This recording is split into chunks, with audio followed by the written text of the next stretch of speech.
ଆଙ୍କ ଭିତରେ ଟିକେ ଟିକେ ଛୋଟିଆ ଛୋଟିଆ ଦବା ବାଡି ଉଠା ଉଠି ବି ହଉ ମୀମାଂସା ବି ଟିକେ ଟିକେ ଯାଉ କିଛି ନାହିଁ ତୁମ କଥା ତୁମକୁ ଦିଆଯାଉଛି ତମେ ଅଭିମନ୍ୟୁ ଗୋପାଳ କଥା କଣ ଗୋଟେ କହୁଛ ନା ସରି ସେ ଚନ୍ଦ୍ରସେନା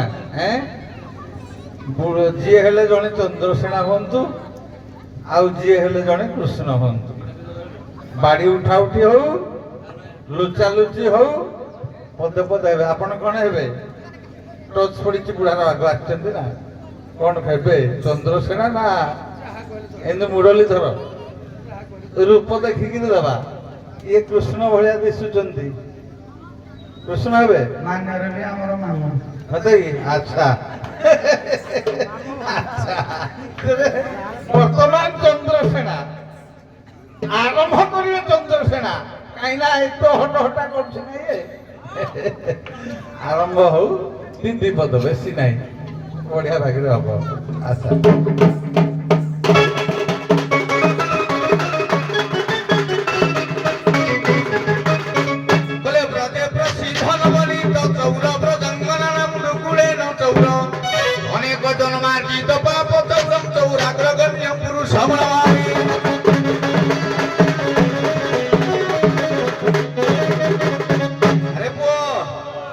भगवान कुआडे पूरा कृष्णचंद्र जन्म ହେଇଛି କହୁଛନ୍ତି ଯେବେ ଶ୍ରୀକୃଷ୍ଣ ବ୍ରହ୍ମଚାରୀ ଯାଉ ଯମୁନା ଅପସରି ପୁଣି ଆଡେ କେମିତି କହିଲେ କୃଷ୍ଣ ପୁରା କୁଆଡେ କହୁଛନ୍ତି ଇଏ ଅପ୍ରାକୃତିକ ପ୍ରେମ ମୋର ତାଙ୍କର ପ୍ରାକୃତିକ ପ୍ରେମ ନାହିଁ ଜଣା ପଡୁଛି ତାର ବି ମୁରି ହେଇଯାଇଛି ହଉ ତାହେଲେ ଦେଖି ଜଣା ପଡିବ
ये सकल घटे नारायण बसंती नादि कारण जेते सब जण भाई सब मु सब दे वो सबरी संगे संग होई कहानी संगे न विषय 16 सहस्र ब्रज नारी मते बरिले तप करी मोर जदी न थांता छळा एते माइकिना किने मते रात्रि हेले ता मुटे नै दे ये को कुल कुन होया संज बाळी बाळी गठक परा किरा सोना सोना तू चंद्रसेना ए आखी थाई तू तो हेलु रे कोणा सुण सुण तू चंद्रसेना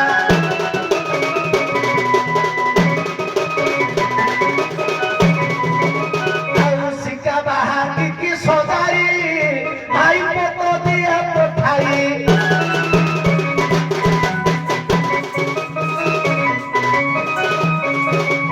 अरे सिका बाहाती की सजाई भाई जात दिया पठाई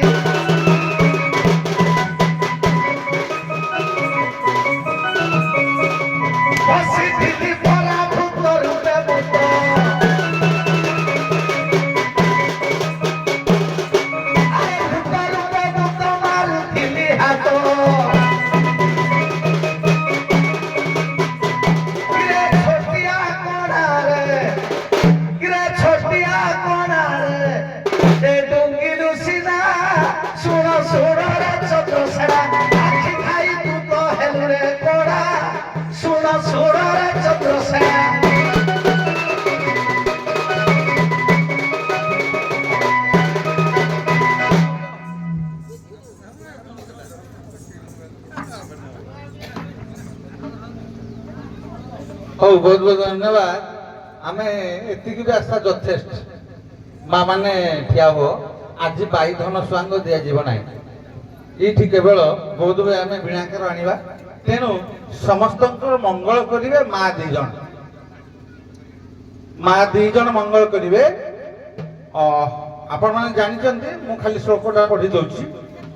ରାଧେ ତଂ ପରିମୁଚ ନୀଳବସନଂ ମାରୁହ୍ୟଂ ନୌକାମିମାଂ ବାତ ବାରିଦଂ ସମ୍ଭ୍ରମାତ ବହେ ଯଦି ମଗ୍ନା ଭବେତ ନୌରିୟଂ। ନାଇଁ, ମୁଁ ଅଧା ଶ୍ଲୋକଟା ପଢିଲି।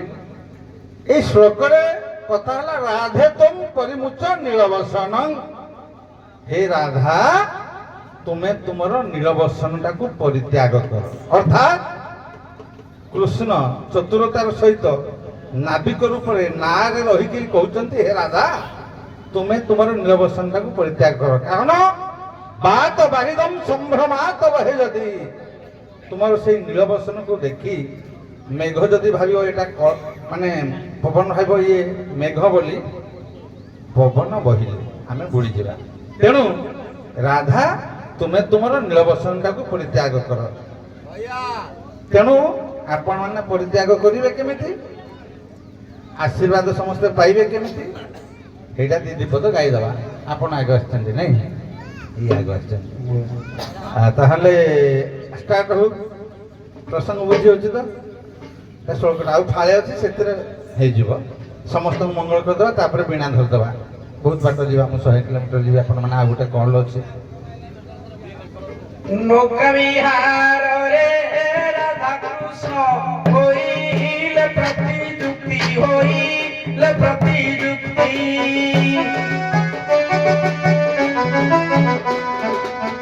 ନୀଳ ବସ୍ତ୍ର ଖୋଲି ଦିଅ ବୋଲି କୃଷ୍ଣ କହେ ଶ୍ରୀମନ୍ତୀ।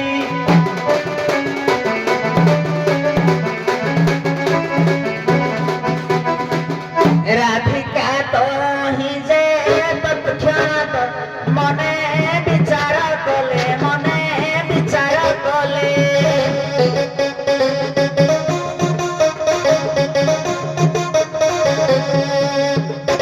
ଦଧି ଭାଣ୍ଡ ତହିଁ ଧଳା ବର୍ଣ୍ଣ ଉପରେ ଅଜାରିଲେ।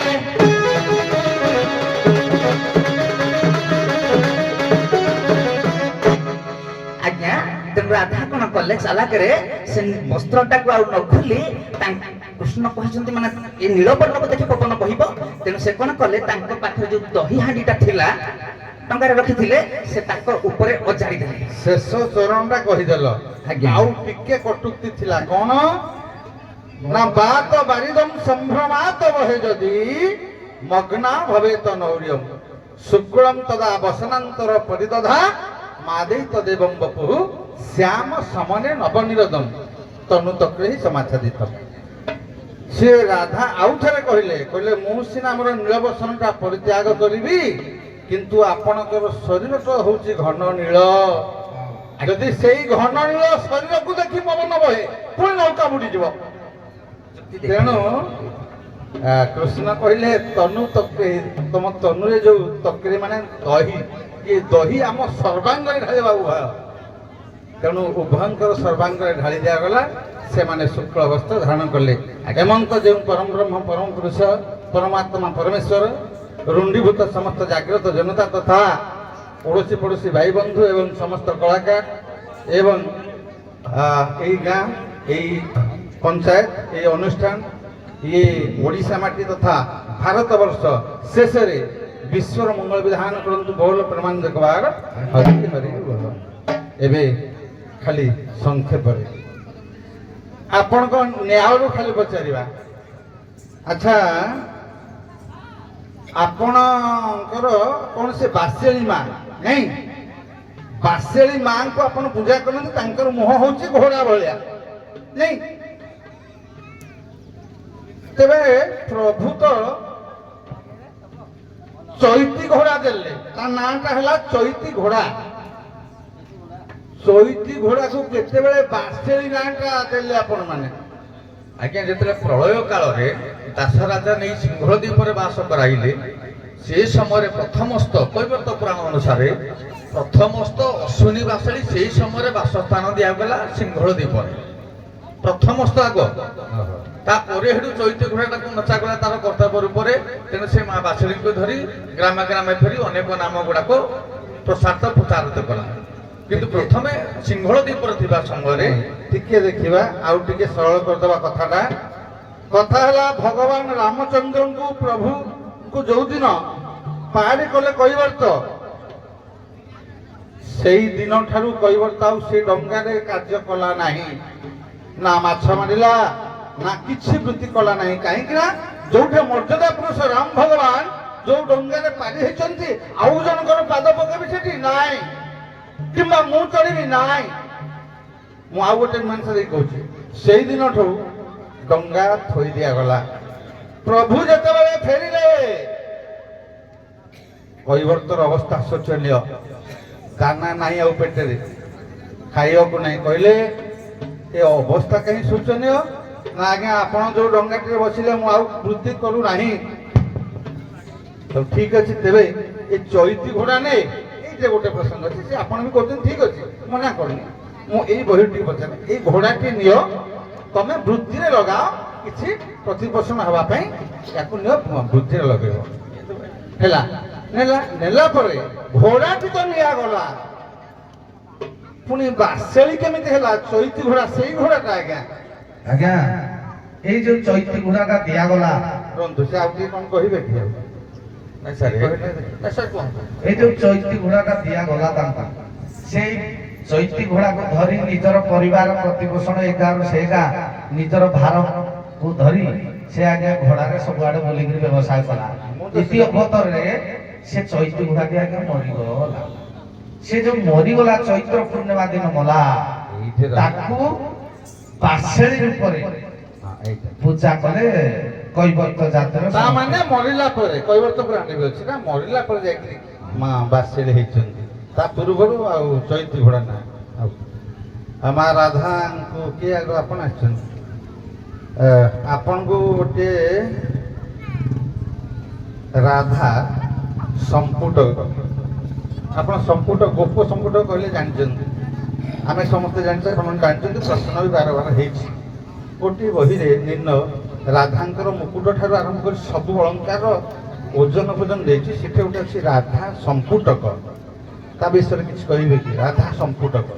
ଆଜ୍ଞା, ରାଧା ସମ୍ପୁଟକୁ କହିଲେ ଗୋଟେ ଫରୁଆଟାକୁ ରାଧା ସମ୍ପୁଟକୁ କୁହାଯାଏ, ଯେଉଁଥିରେ ରାଧାଙ୍କର ସିନ୍ଦୁର ରଖାଯାଏ, ତାକୁ ରାଧା ସମ୍ପୁଟ କୁହାଯାଏ। ଦେଖିଛ ଆପଣଙ୍କର? ଆଜ୍ଞା,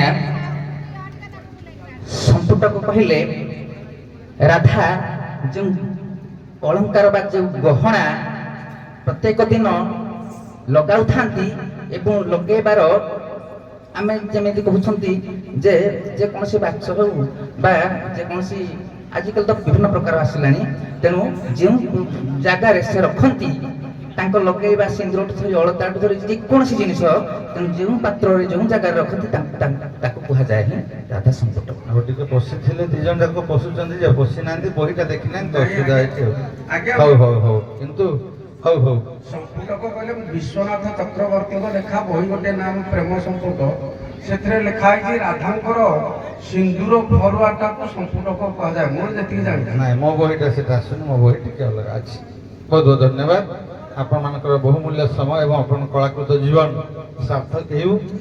ଆଉ ଏଇଠି ବୋଧେ ଆମେ ଆପଣମାନଙ୍କର ଏଇ ସ୍ୱାଙ୍ଗକୁ ପୂର୍ଣ୍ଣଚ୍ଛେଦ ପକାଉଛୁ। ବୀଣାଟା କେମିତି ଧରିବେ? ଆପଣ ଧରିବେ କି କିଏ ଧରିବେ? ଆଉ ଜଣେ ଅଛନ୍ତି? ମାଧ ଆଉ ଅଛି, ଏପଟେ ଆପଣ ଧରିବେ ବୀଣା, ଆଉ ଜଣେ ଅଛନ୍ତି? ଆଉ ବଢ଼ିଆ ହେଲା। ଆପଣ ଦର୍ଶକ ବନ୍ଧୁ କ୍ଷମା ମାଗିବି ନିଶ୍ଚିତ ଭାବେ, ଆପଣଙ୍କର ସୁନ୍ଦର ଛୁଆଙ୍କୁ ଏଇଠି ବିରତି ଦେଉଛି, କାରଣ ଆମର ବର୍ଷା ଆମକୁ ସାଥ ଦେଇନି, ପୁଣି ଆଙ୍କର କଲ୍ ଅଛି, ମୋତେ 100 ଯିବାର ଅଛି, ତେଣୁ ଆପଣଙ୍କୁ କ୍ଷମା ମାଗୁଛି। ଏପରେ ବୀଣାକାର ଆପଣଙ୍କର ଆସିବେ ବୀଣାକାର।